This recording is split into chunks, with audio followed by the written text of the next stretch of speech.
Hola, ¿qué tal, hermanos y hermanas de la Iglesia de Cristo? Nos da mucho gusto podernos encontrar en este espacio donde vamos a estar subiendo clases bíblicas. Generalmente son las mismas clases que estamos impartiendo los días miércoles o bien los domingos, y de repente hemos podido identificar un espacio para también transmitirlas en línea en esto que hemos llamado las clases bíblicas en línea de la Iglesia de Cristo.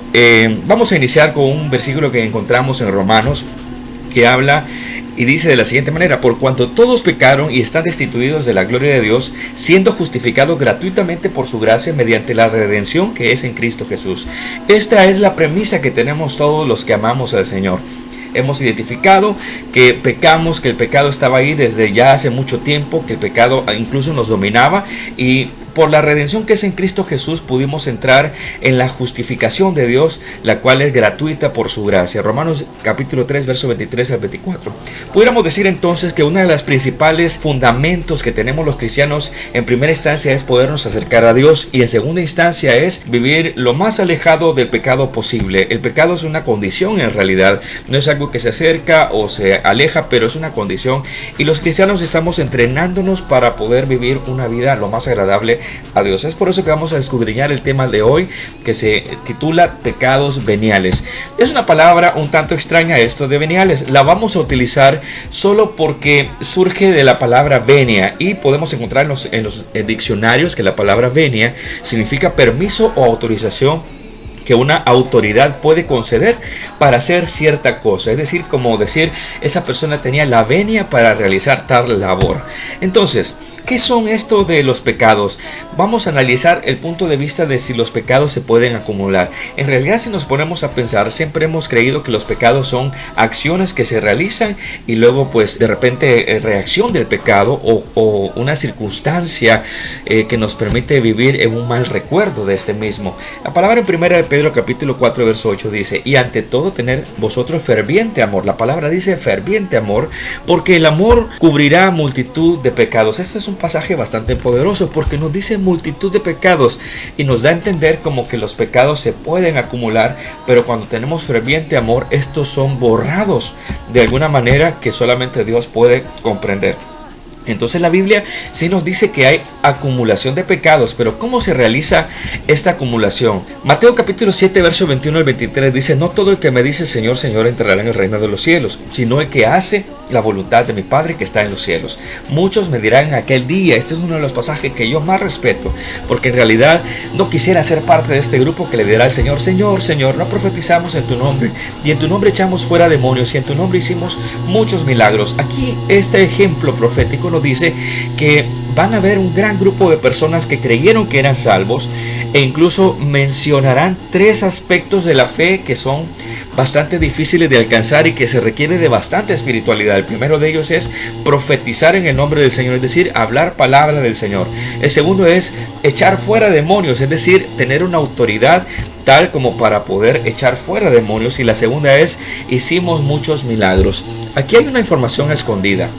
En realidad, el Señor les responde: nunca les conocí. Pero ¿por qué les acusa de hacer maldades? Si ellos le están diciendo que hacían muchas obras en el ministerio. En realidad aquí están escondidas el concepto de los pecados veniales. Esto de hacedores de maldad es en realidad la acumulación de muchos pecados que ni siquiera ellos se dieron cuenta que estaban realizando.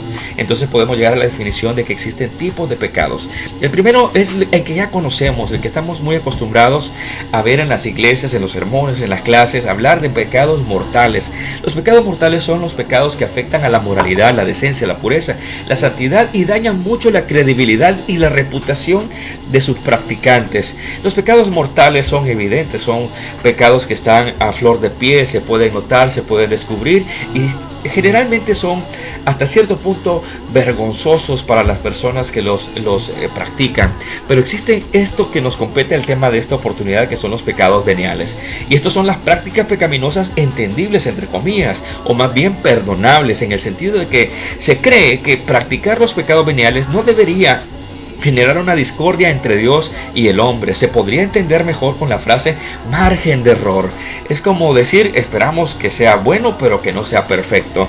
Sabemos que los cristianos todavía somos seres humanos que nos equivocamos y a veces defendemos ciertas falencias por el pequeño margen de error que puede haber en las personas. ¿Por qué es necesario identificar los tipos de pecados? Es muy importante, porque en el cristianismo nosotros manejamos una verdad en la cual explicamos que pecado es pecado. No hay pecados pequeños, no hay pecados grandes, todos son pecados por igual. No obstante, la Biblia nos dice que toda iniquidad es pecado, pero hay pecados que no son de muerte. ¿Dónde encontramos esto? En Primera de Juan, capítulo 5, verso 16 al 17 nos aclara: si alguno viera a su hermano cometer pecado que no sea de muerte, pedirá. Esto indica que podemos orar a Dios por una persona que no esté cometiendo pecado de muerte, y Dios le dará la vida. Esto es para los que cometen pecado que no sean de muerte. Hay pecado de muerte, por lo cual yo no digo que se pida.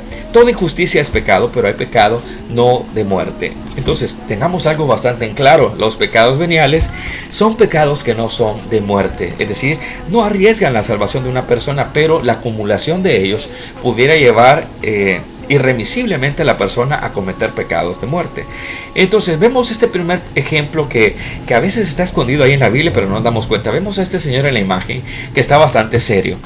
Tiene un semblante en el que usted pudiera pensar que está meditando, está enojado o está con deseos de venganza. Pueden pensar muchas cosas, pero este se le llama en la Biblia el semblante demudado o semblante tosco. ¿Dónde aparece esto en la Biblia? Bueno, desde el mero inicio, la primera familia que Dios creó, los hijos de Adán y Eva, se manifestó esta primera condición de este pecado venial, que es el semblante demudado.